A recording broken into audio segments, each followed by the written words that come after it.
अस्सलाम वालेकुम। Stem cells हमारी बॉडी में मौजूद ऐसे सेल्स को कहते हैं जो किसी ऑर्गन या टिश्यू इंजरी की सूरत में सेल रिपेयरिंग और रिजनरेशन का काम करते हैं।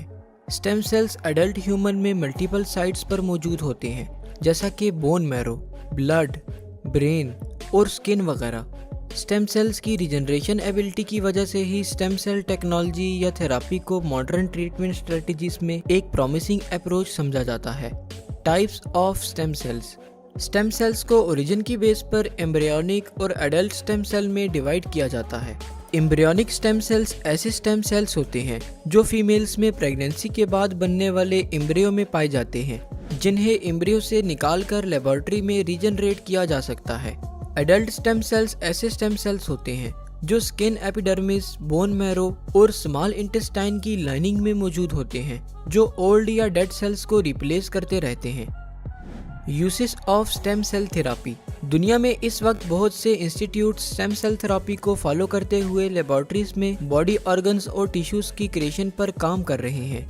स्टेम सेल थेरापी में ज़्यादातर tissue regeneration, bone disease treatment, blood disease treatment, cardiovascular disease treatment और सेल डेफिशिएंसी ट्रीटमेंट पर काम किया जा रहा है।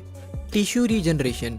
स्टेम सेल्स में चेंजेस करके उन्हें स्पेसिफिक टिश्यू या ऑर्गन की फॉर्मेशन के लिए इस्तेमाल किया जा सकता है, जैसा कि स्किन स्टेम सेल्स को इंजर्ड स्किन या बर्न हुई कोई स्किन को रिप्लेस करने के लिए इस्तेमाल किया जा सकता है।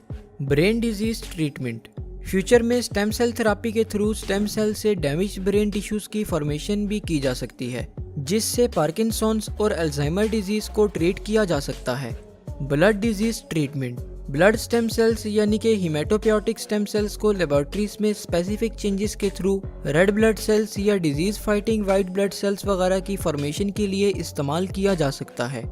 Cardiovascular disease treatment. Stem cells को न्यू ब्लड वेसल्स की फॉर्मेशन के लिए इस्तेमाल किया जा सकता है, जैसा कि मैसाचुसेट्स जनरल हॉस्पिटल से रिसर्चर्स की टीम ने 2013 में ह्यूमन स्टेम सेल्स की मदद से लेबोरेटरी माइस में ब्लड वेसल्स की सक्सेसफुल क्रिएशन की है।